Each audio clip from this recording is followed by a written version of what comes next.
sabon ni vinak na bolip sar nanti kita tu main VitiFM meno mo ito kani en mataka vinak ni ko bibi rungo non raki ngono walinga ngo ngai sarabi to kina yendo don men na magital tinga ka bimbi na buni bebe sonin raki warita tal tinga bandi ta tikan tamanin raki mainandi na keno ya tari de tigo ni bakana nanunga de rai rebu tinga ni be katalnga sotabi tigo na be sai purubura ka andare rai bai boto botal tinga kina na buni bebe sonin raki ya sabani ni vinaka na sal kina VitiFM en mataka binanga ni koa ni sanga ninda ngule da binawi kanda ninda woti ko mai bono tani ngole meka boga boli boga daga se sali boy tiku tunde ke sabonu ni binaka levo na salni ka kambura ken VitiFM ninda do we se mati tuyani en nanda to wonua lomanyo viti en we singa ke sara nanda Serekali Namaki en mataka binanga ni koa anu ngandre mono boga ni binaka kina we kem ni ke sara na tumtumbo ndani we susu ngoni boli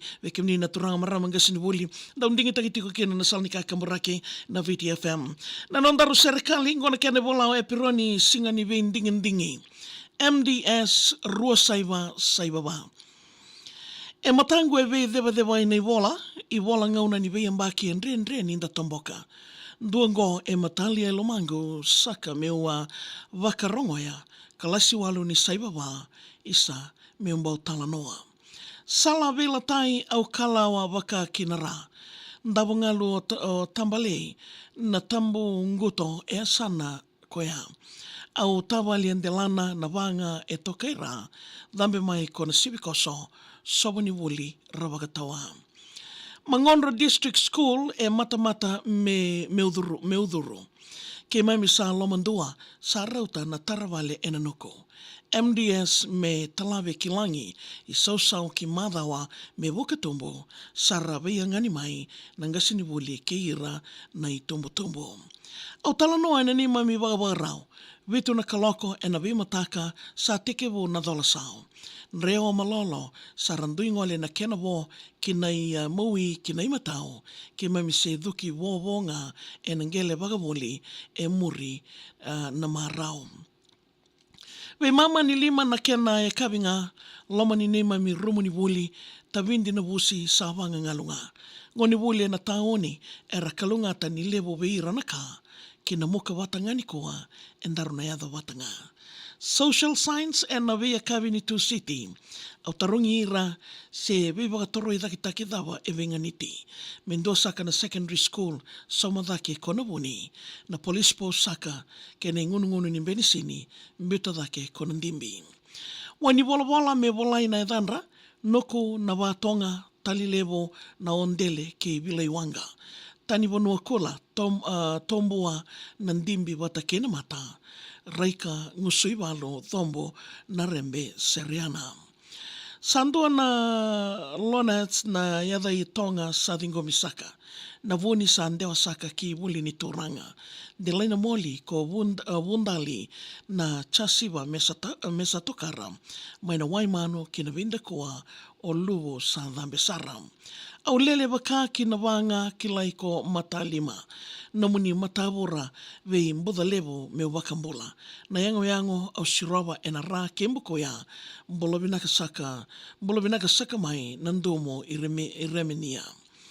E sobe ira era sa kosawa na mali walala. Wote sa tiko saramai na land down under. Ke so e wakalutumi au kerkere me mbobo soti saka sa tini na embakin na kenandende sanganu na waka samam. Era seni kaunganga ria ndina nira seraka na kenangauna.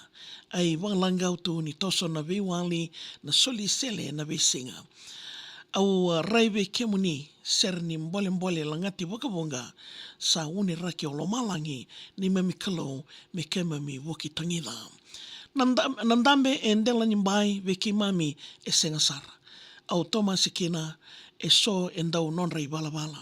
Kera sa taumbale na Israeli e nangele mamade lomani wasa kalasi walo ni SAIVA e na tayambe katara imboroto kolasara.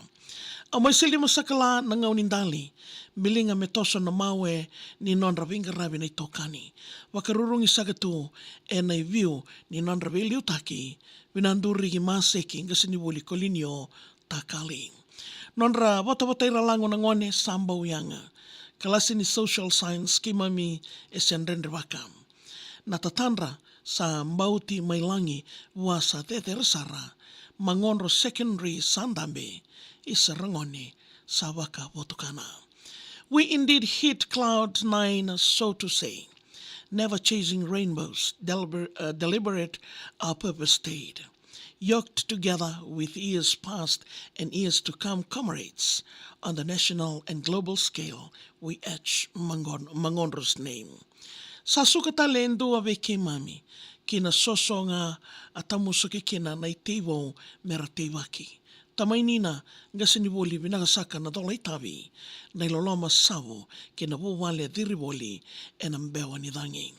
Wani wala ngo ka sa takiveanga, sa lutu na nailoa, sambuto sa mbimbi talanga na mata. Itukuni ni ngau na talei ay sevu nimbula wa dhaka, class of 2004, MDS, tawa ngwile dawa. Ya vikem ni na ndobo tingmai wa dilola mana itala noya, vikem ni na ndobo de tingmai sabanu ni vinaka lebu sara.